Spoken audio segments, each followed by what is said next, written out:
নিজের প্রচার শেষ করে হলদিয়ায় এলেন, আপনার সঙ্গে কথা বলতে দেখলাম, খুব খোঁজ মেজাজে। দিলীপবাবু কি বললেন আপনার সঙ্গে? মিশন একটাই, মমতা হাটাও বাংলা বাঁচাও। কোনো দুটো মিশন নেই। মোদিজির হাতে বাংলা তুলে দিতে হবে। ডক্টর শ্যামাপ্রসাদ মুখার্জি বাঙালি হিন্দু হোমল্যান্ড দিয়ে গেছিলেন, মমতা ব্যানার্জি জামাতিকরণ করছেন। বাংলাকে বাঁচাতে হবে। চাকরি, শিল্প, কৃষকের সম্মান, সর্বোপরি ধর্ষক মুক্ত বাংলা। আরজিকর আর না, আরজিকর আর না, সন্দেশখালি আর না, সন্দেশখালি আর না। রাঠোর দিলীপ দা আমার সঙ্গ দিয়েছে। আমি আমার নেতৃত্বের প্রতি কৃতজ্ঞ যে তারা আমার উপর আস্থা, বিশ্বাস, ভরসা অটুট রেখেছে। আমার বাকি কাজ জনগণকে সাথে নিয়ে সব জায়গায় পদ্মফুল ফোটানো, এটা আমি করার চেষ্টা করব। ও আমার বিশ্বাস, আমি 21-এর নমিনেশনের র্যালিও দেখেছি। ধর্মেন্দ্রজি বলছিলেন যে ইসবার তো 3 গুণা হুয়া। আর জোশ, মানে লোক চাইছে এক্ষুনি গিয়ে ইভিএমে টিপে দিতে, কালকে ভোটটা হবে। লোক আর এক মুহূর্ত এই অপশাসন, কুশাসন, জঙ্গল রাজ রাখতে চাইছেন। বাকিটা বৃক্ষতমিকে হলে না পরিচয়।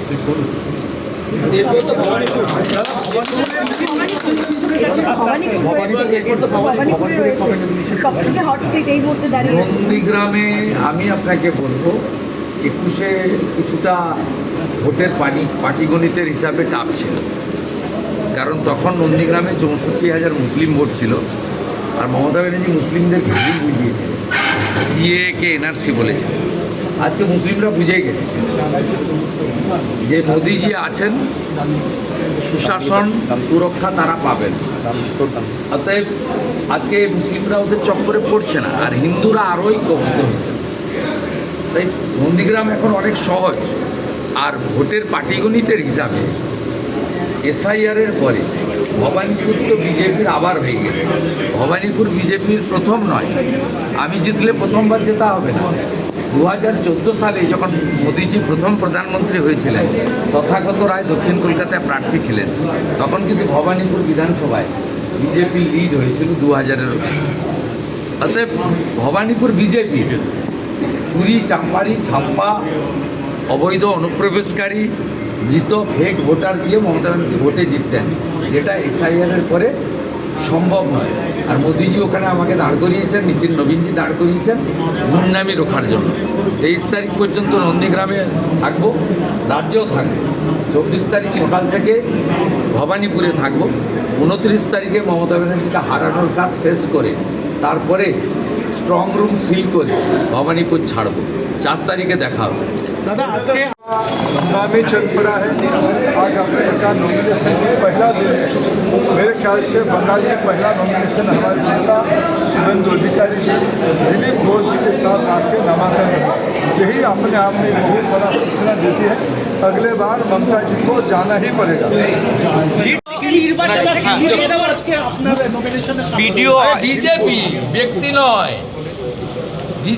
বিজেপির মানেই পশ্চিমবাংলার রিপোর্টাররা জানে না। BJP at the end of the day we all are BJP, we all are Indian। BJP জানেন না কত মানে শৃঙ্খলিত একটি পার্টি। যা নির্দেশ দিবে দিলীপবাবু যেমন পালন করবেন, শুভেন্দু অধিকারী তাই পালন করবেন। জানেন जनता तैयार है, इस बार भाजपा सरकार। आज नोटिफिकेशन हुआ है नामांकन का पहले दिन। आज ही जिस तरीके से उत्सव का माहौल ये पूरा बंगाल में चलेगा 4 मई तक, बड़ा बहुमत से बीजेपी का सरकार बनने वाला है। जिस तरह से नंदीग्राम को लेकर आप भवानीपुर नंदीग्राम और भवानीपुर में जिस तरह से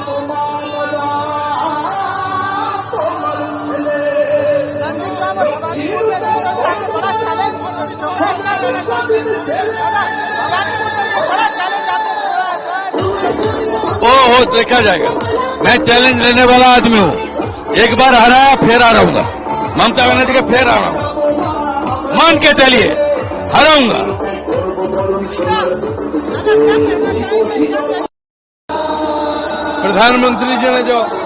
प्रधानमंत्री जी ने बोल दिया पहचान सरकार चाहिए बीजेपी सरकार, उस काम करके दिखाएंगे। परिवर्तन का सूचना हो गया है और होना ही है। इस बार बंगाल में सत्ता परिवर्तन तय है। ममता बनर्जी जी को सत्ता से बेदखल करके ही बंगाल की जनता रहेगा।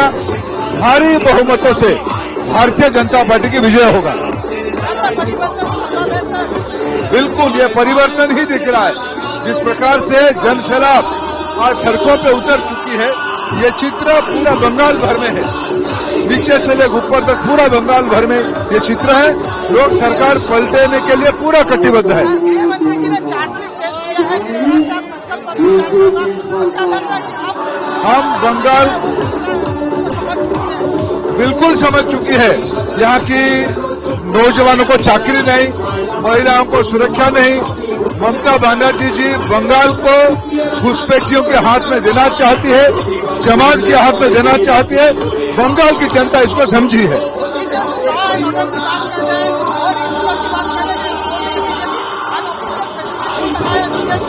ममता बनर्जी सत्ता से जा रही है, उसके भय से वो झूठ बोल रही है।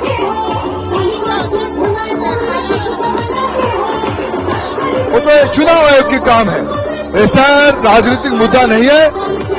बंगाल की जनता, बंगाल की सुरक्षा बंगाल के वोटर के हाथ में है, घुसपैठियों के हाथ में नहीं होना चाहिए। परिवर्तन की ओर बंगाल बढ़ चुका है। देखिए, भागुआ सुनामी, कमल खिलेगा। मोदी जी का आशीर्वाद में एक नया सरकार आएगा जो भारतीय संस्कृति, सनातन संस्कृति और विकासवाद के ऊपर काम करेगा। मोदी जी ने ब्रिगेड में बताया, सबका साथ, सबका विकास भी होगा और भ्रष्टाचारी का हिसाब भी होगा। करप्शन के अलावा इन्फिल्ट्रेशन एक बड़ा আমাদের ভিডিও ভালো লাগলে লাইক এবং শেয়ার করুন। কমেন্ট সেকশনে গিয়ে জানান আপনাদের মতামত। আরও ভিডিও পেতে আমাদের চ্যানেল সাবস্ক্রাইব করুন এবং প্রতি মুহূর্তে খবরের আপডেট পেতে প্রেস করুন বেল আইকন।